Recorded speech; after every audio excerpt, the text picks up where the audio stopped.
Bom dia! Hoje nós vamos falar sobre mais um assunto para a disciplina de habilidades pré-clínicas 3, que é instrumento operatório, né? São os instrumentos operatórios usados em dentística restauradora. Então, vocês já aprenderam alguns deles, porque vocês já sabem manipular, por exemplo, na teoria, o ionômero de vidro com a placa de vidro, a espátula de plástico ou a espátula número 24, né, a resina composta, a amálgama, né, que usa os condensadores. E aí a gente vai falar sobre os instrumentais, focando mais nos instrumentos cortantes manuais. Então, para fazer qualquer tipo de preparo cavitário e restauração, a gente utiliza os instrumentos manuais e os instrumentos rotatórios, né? Além disso, nós temos como matrizes, cunhas, grampos, né, para isolamento absoluto, espátulas, né? A gente tem os materiais que são divididos, aqueles para exploração, né? Para um tratamento inicial, para amálgama, para acabamento e polimento, para remoção do tecido cariado. A gente tem cada instrumental tem uma função, né? E especificamente os instrumentos cortantes manuais, né? Quando a gente utiliza os instrumentos rotatórios para fazer um preparo cavitário como esse, né, muitas vezes o preparo cavitário ele não visivelmente ele não é possível a gente enxergar que pode existir algumas falhas nesse preparo cavitário, e quando você for colocar o material restaurador, uma fenda pode se formar mais facilmente caso o acabamento da cavidade não seja correto, né? Então, você faz o preparo cavitário com um instrumento rotatório, ou seja, com uma broca ou uma ponta diamantada, com a caneta de alta ou de baixa rotação, e em seguida é necessário fazer o acabamento do preparo cavitário com um instrumento cortante manual específico para isso, né? Para evitar clinicamente que fendas se formem entre o dente e a restauração, principalmente quando a gente fala de resina composta, que é um material tão utilizado, né?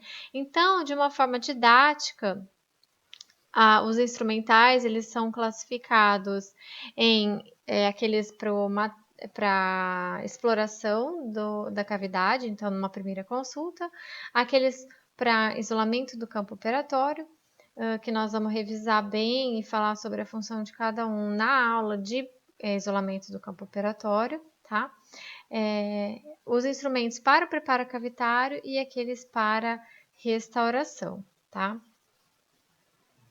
Então, para instrumento exploratório, né, caso vocês ainda não conheçam, que é o espelho bucal, a pinça e a sonda exploradora, né? E o fio dental também é um material, não um instrumental. Dentre os instrumentais para essa primeira sessão, o instrumental exploratório, a gente tem aqui a taça de borracha e as escovas do tipo Robinson, né, que pode ser preta ou branca. E a gente faz a profilaxia, né, em consultório. Passando então, esses são mais simples. Passando então para o material de isolamento do campo operatório, né? Então, lembrando mais uma vez, o foco aqui não é saber a função do instrumento para isolamento do campo operatório, eu só vou mostrar para vocês, né? Mas a gente vai estudar mais a fundo cada um deles numa próxima aula. Então, esse aqui é o arco de Young. O perfurador de lençol de borracha, né? Tem dois tipos, e os grampos. Aqui a pinça porta-grampo e aqui o grampo, e assim a gente leva até o dente. Tesoura de ponta reta, gel lubrificante, e ele pode ser hidrossolúvel também, não esse, porque esse tem gosto, né? E o fio dental. Ainda para o isolamento do campo operatório, né, que a gente vai fazer isso na prática, É quando a gente quer fazer a modificação do isolamento, do grampo operatório, do grampo número 212. A gente utiliza uma lamparina Godiva em bastão, né?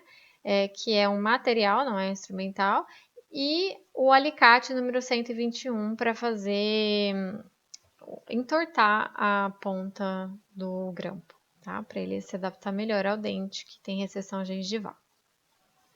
E dentre os materiais para preparo cavitário, a gente tem os instrumentos cortantes manuais, os instrumentos rotatórios, né, os equipamentos rotatórios e os equipamentos alternativos. Os instrumentos cortantes manuais, que são o ponto alto dessa aula, né, a gente tem, antes de falar de cada um dos tipos, né, só para vocês entenderem, a gente tem algumas partes constituintes, isso é importante para a gente entender depois sobre os tipos. O cabo, né, ele pode ser oitavado, liso, a parte intermediária e a lâmina ou pontativa, tá?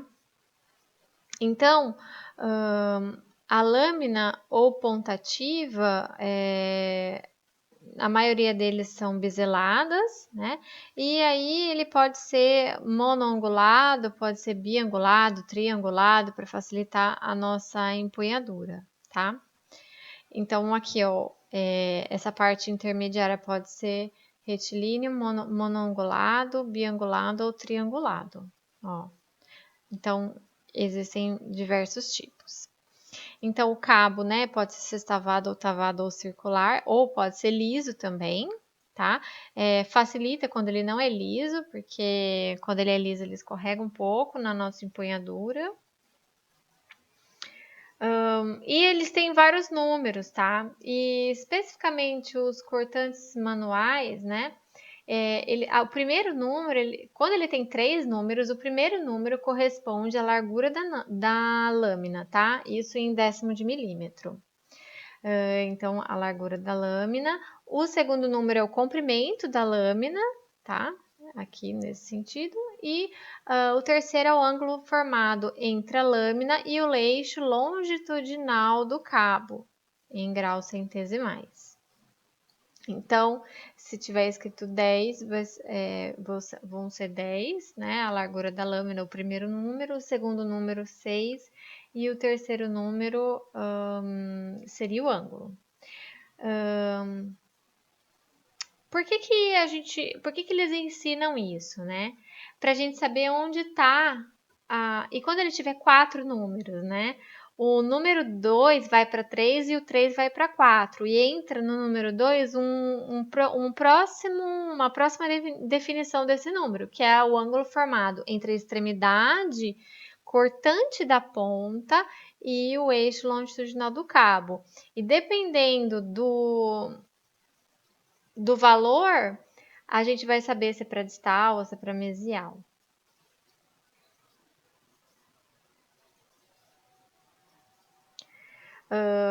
Quando esse valor for maior que 90, maior ou igual a 90, esse recortador de margem gengival, ele vai ser utilizado para distal. Quando ele for menor que 89, né? Normalmente ele é 80, 85, porque a gente usa ele na mesial. E aí, na aula prática, eu vou mostrar para vocês uma foto mais para frente que vai mostrar bem. Mas prestem atenção bem nessa pontinha. E aí, numa próxima foto eu mostro também. Então, quais são os tipos de cortantes manuais que existem? Temos os cinzéis, as enxadas, os machados, recortadores de margem gengival, formadores de ângulos e a colher de dentina. Então, os cinzéis, né, a gente nem pediu na lista de vocês, né, mas eles podem ser de retos até biangulados, né, ou de Wedstead. Eles são utilizados para clivar e aplainar esse esmalte que eu mostrei para você lá no começo daquele preparo cavitário que deixou o esmalte um pouquinho craquelado, tá? Então, aqui são algumas formas de uso dos cinzéis, né? O próximo é a enxada. A enxada vocês têm na lista de vocês, a gente tem esse instrumental lá no laboratório. Elas são utilizadas, na verdade, para alisar as paredes internas do dente e para dar acabamento, tá? Então, a gente usa na parede de fundo, pulpar, na parede axial e também nas paredes circundantes, por exemplo, de uma classe 1, tá? Caso seja necessário esse alisamento, tá? Lembrando que no ângulo cavo superficial, a gente precisa fazer o acabamento da cavidade sempre, independente se vou utilizar resina composta ou amálgama, tá? Então, é importante vocês saberem a função da enxada, porque a gente vai utilizar, tá? Então, eu uso ele dentro da cavidade, mais dentro da cavidade, para alisar as paredes cavitárias e dar o acabamento. A gente tem o machado para esmalte e o machado para dentina, mas o machado que vocês têm na lista é o machado para esmalte, né? Voltando aqui, falando da enxada, eu queria que vocês mentalizassem a enxada utilizada na terra. A enxada da odontologia se assemelha a ela também, tá? Então, olhem a conformação, tá? Como se eu visse uma enxada pela lateral. Então, o uso dela é parecido. O machado é a mesma coisa. Então, observem bem agora a enxada e eu vou passar para a próxima, que é o machado. Então, o machado, ó, ele é diferente da enxada. A lâmina dele, a ponta ativa, ela é perpendicular ao longo eixo do instrumental e eles são usados para planificar as paredes vestibular e lingual da caixa proximal, tá? Então, de uma classe 2. E eu uso ele sempre no sentido ocluso gengival ou gengivo-oclusal, como se eu estivesse usando um machado mesmo para cortar uma lenha, né? Vocês façam essa associação, que daí não confunde. Aí tem um machado para dentina, que eu não vou entrar em detalhes, tá? E o recortador de margem gengival. O recortador de margem gengival, como o próprio nome diz, a gente usa na margem gengival, tá? Só que existe aquele que é utilizado para mesial e para distal, tá? Então, a gente vai planificar o ângulo cavo superficial gengival, tá? Dá também para arredondar o ângulo áxio pulpar, fazer retenção adicional, mas a gente usa mesmo para planificar o ângulo cavo superficial gengival da caixa proximal, tá bom?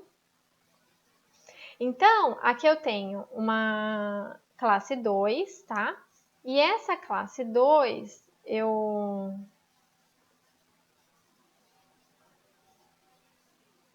Oh, meu Deus, como faz? Bom, e essa classe 2 aqui, eu queria que vocês vissem que a pontinha, ó, a pontinha tá bem aqui do instrumental.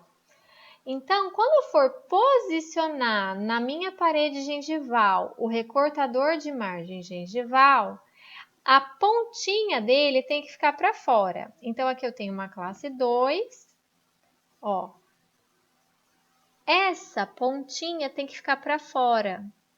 Se essa pontinha ficar para dentro, o que vai acontecer? Eu vou fazer uma retenção adicional, tá? Posso usar também no ângulo cavo superficial, tá? Ou então para fazer uma retenção adicional que a gente não usa mais, tá? Então, isso é importante. Como que eu vou saber? Se eu estiver utilizando o instrumental para distal, ele vai ser a angulação maior que 90, então vai estar escrito 90 lá. Se ele tiver menos, aí vai ser para mesial, tá? Então, 80, 85, ele vai ser para mesial. Se você não tem a numeração no seu instrumental, não tem problema, é só você verificar se essa pontinha está para fora, ok? Não pode estar para dentro. E aí eu faço o movimento no sentido vestíbulo-lingual e língua-vestibular, por isso que ele tem uma conformação mais arredondada.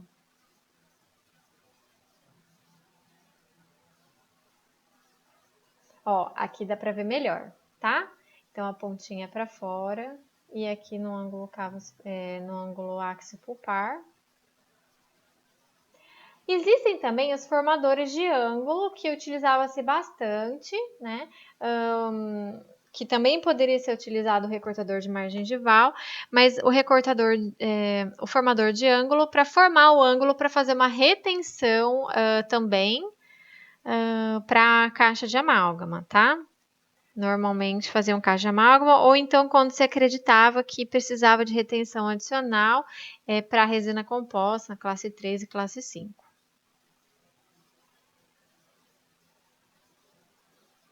E a colher de dentina, que é o último instrumento cortante manual, ele tem a forma de uma colher e ele é utilizado para remoção do tecido cariado, tá? Então, a utilização é semelhante a uma colher de comida mesmo. Então, tem várias numerações, tá? Sendo que as maiores são mais difíceis de utilizar. Essa daqui, se eu não me engano, foi a que a gente colocou na lista, para caso alguém quisesse adquirir, ou enfim, a gente tem ela na clínica. Então, esses instrumentais cortantes manuais, eles podem ser afiados, tá? Assim como os instrumentais de periodontia. Também podem ser afiados com um disco de carborundum, por exemplo, né? Pedra montada, mas requer uma habilidade maior. Agora, os equipamentos rotatórios, né? Vocês já devem ter visto, então essa aqui é a alta rotação, né? Aí a gente tem o micromotor, e o micromotor ele pode ser acoplado à peça reta ou então ao contraângulo, que daí a gente chama de baixa rotação, tá? Uma coisa importante quando vocês forem comprar as brocas de vocês, existem as brocas para alta rotação, então observem aqui, essa broca, ela é para alta rotação, ela é lisa, ela não tem essa chavinha que a de baixa rotação tem, tá? A de contraângulo. Caso você tenha uma broca de alta rotação, você pode utilizar um mandril, esse mandril adaptador. Esse mandril adaptador, existem vários tipos de mandris. Este é o mandril adaptador para broca, tá? Que o ideal é sempre ter um de reserva, que é uma peça super importante e se você não tem, você não consegue colocar. Então, quando você vai utilizar a baixa rotação ou micromotor, né, com o contraângulo, você tem uma broca de alta rotação, mas ela não se encaixa aqui. Porém, você tem o que? O mandril adaptador para a broca. Então, essa broca vai entrar aqui dentro e eles dois vão entrar aqui. Ok? Então, tem ainda os instrumentos rotatórios, tá? Existem dois tipos de instrumentos rotatórios, de desgaste e o de corte. Os instrumentos de corte são as brocas que elas têm lâminas, tá? E o de desgaste são as pontas diamantadas ou as pedras montadas de carborundo e outros abrasivos. Então, a gente tem a ponta ativa desses instrumentos, né? O intermediário e a haste. Dentre os instrumentos rotatórios de corte, as brocas, a gente tem as brocas de aço e as do tipo carbide, né? Então, vocês podem observar, em todas elas a gente tem lâminas, umas maiores, outras menores. E aí, a configuração pode ser tronco-cônica, pode ser arredondada, né? Depende da utilização. E para cada preparo cavitário, a gente vai utilizar um tipo de broca, tá? E para cada momento do preparo cavitário dentro de um mesmo dente, a gente pode mudar a broca para uso específico, né? Então, isso quando vocês forem fazer o preparo cavitário. O que é importante saber? Broca para alta rotação, broca para baixa rotação. Existe. A diferença está nessa chavinha aqui, tá?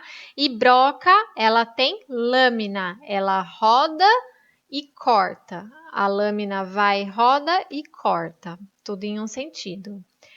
Já os instrumentos rotatórios de desgaste são diferentes. Então, aqui, ó, eu tô fazendo um preparo cavitário com uma broca do tipo carbide, número 245, tá? Aqui fazendo uma retenção adicional e aqui uma esférica removendo a lesão cariosa. Ponto importante que vocês têm que saber para a aula de lesão cariosa, né? Para remoção de lesão cariosa lá na clínica. Como que eu removo lesão cariosa em dentina, tá? É com o dente seco, tá? Broca esférica em baixa rotação. Ou número 2, ou número 4, ou número 6, tá? Normalmente a gente usa número 4. Depende do tamanho da cavidade. Mas o campo ele precisa estar seco. Então, aqui outros, né, instrumentos. Então, cada broca, ela tem uma numeração, tá? E aí, no livro, vocês vão ver que o autor, ele coloca o nome, o número da broca e coloca o formato da broca também, tá? Essa broca aqui, não tá aqui, é a 245, vocês vão utilizar bastante para fazer preparo cavitário para amálgama. E aí temos os instrumentos rotatórios de desgaste, que, como eu falei, é diferente dos instrumentos de corte, né? Que rodam. Eles agem por contato. Então, é como se eles fossem um metal impregnado por algumas partículas mais abrasivas, né? E quando a ponta diamantada encosta no dente, no esmalte, na dentina, ele vai desgastar, ele não corta, ele desgasta, tá? Então, quando for ponta diamantada, eu chamo de ponta diamantada. Quando ele for uma broca carbide, né, ou de aço, eu chamo ela de broca. Como que eu posso pegar o instrumento? Normalmente, a empunhadura dígito digital, né? Que é como se estivesse escrevendo, né? Uma caneta, mas tem a dígito palmar também, que é essa daqui. Existem ainda alguns instrumentos, equipamentos, na verdade, que são alternativas, né? Para fazer o preparo cavitário mais, digamos, conservador, né? Então, são pontas diamantadas que são acopladas ao ultrassom usado em periodontia e elas vão vibrando de um lado para o outro e no momento em que encosta no dente, elas desgastam o esmalte, mas desgastam e elas de uma forma bem pequena e elas são utilizadas em bastante, como elas são dobráveis, né? Na verdade, elas são dobradas, elas não se dobram quando a gente dobra, né? Ela já vem assim. Elas podem ser utilizadas em vários preparos de acesso difícil. Então, é bem interessante. É uma opção alternativa. Então, por exemplo, aqui ó, na proximal desse premolar, o preparo cavitário foi feito sem remoção da crista marginal, que é uma estrutura de reforço do dente que a gente tem sempre que tentar manter, tá? Sempre que possível. Tem também a abrasão a ar para fazer preparo cavitário, né? E tem as espátulas, que são os materiais para restaurações, né? As espátulas, então, para os cimentos, né? Restaurações provisórias, ou então para forramento. Espátula número 24, espátula número 36, espátula número 1. Essa daqui é a espátula número 24. A 36 não tá aqui, deixa eu ver se tem. Não tem. Mas a 36 ela é mais grossa e ela é mais larga em todos os sentidos. E mais rígida. Aqui, para amálgama, que vocês viram com o professor Daniel, aqui é o porta-amálgama, tá? A gente vai ter uma aula mais para restauração de amálgama, a gente vai rever todos os instrumentais mais uma vez. Que a gente pega o amálgama e leva na cavidade, então é para isso que ele serve. Os condensadores, depois que eu coloco o amálgama, eu vou condensar, então os condensadores de Ward.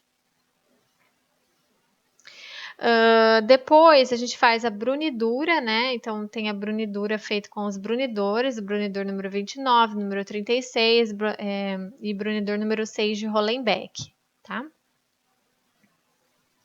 E aqui tem os esculpidores de amálgama, que são esculpidores de Fran, esse daqui, né? Aqui é o discoide cleoide, na verdade aqui só tá aparecendo a parte do cleoide, do discoide não tá. E o Hollenbeck número 3 e 3S. O Hollenbeck número 3 e 3S são, na verdade, o 3S, que é S de small, o 3S é menorzinho, então ele é melhor. São esses, é ele que vocês vão utilizar para fazer a escultura em cera. Temos as matrizes e as cunhas, tá? Então tem vários tipos de matrizes. A gente tem as matrizes em rolo, né? A gente tem as matrizes pré-fabricadas, tem o anel da matriz para colocar e ajudar ela a segurar. Tem as matrizes individuais que a gente vai aprender a fazer. Tem as matrizes individuais soldadas e rebitadas. Aqui tem as matrizes colocadas com o porta-matriz. E a cunha que segura a matriz para evitar também que haja excesso de material restaurador na cervical, tá? E a cunha, ela pode ser feita de plástico, de silicone, mas a mais comum é feita de madeira. E ainda, dentro dos instrumentais para as restaurações, materiais para acabamento e polimento. Essas aqui são as pontas multilaminadas 12 lâminas, que são para amálgama, tá? Então, para acabamento de amálgama, a gente utiliza essas pontas. E para acabamento de resina composta, a gente tem as pontas multilaminadas 30 lâminas, desculpa, para resina composta, ou seja, 30 lâminas, tem mais lâminas. E aqui as pontas diamantadas finas e ultras finas, F ou FF, quando tiver escrito lá no pacotinho de vocês da broca, tá? Aqui é para acabamento e aqui para polimento, né? A gente faz os discos de carbeto de silício, as pontas de silicone ou de borracha e tem também o disco de feltro associado à pasta de diamantada. Então, olha, fazendo o polimento, tá? Pontas de borrachas, fazendo o suco do mamelo dentinário. Aqui fazendo o acabamento de amálgama. E aqui o polimento de amálgama. O polimento de amálgama, ele é feito com essas pontas de borracha que a gente utiliza da cor mais escura para mais clara, né? Que é marrom, verde e azul. Terra, árvore e céu. Daí você lembra da terra, árvore e céu e não lembra e não esquece mais, tá? Para acabamento. Então, para polimento é isso aqui. Para acabamento é isso aqui, tá? Borracha, ponta diamantada, ponta multilaminada 12 lâminas. E para polimento as pontas para polimento para amálgama, tá? Tem várias técnicas. Então, esses foram os instrumentais. Eu quero que vocês se atentem mais nos instrumentos cortantes manuais, e o resto a gente vai sabendo a função deles aos poucos, tá? Obrigada pela atenção.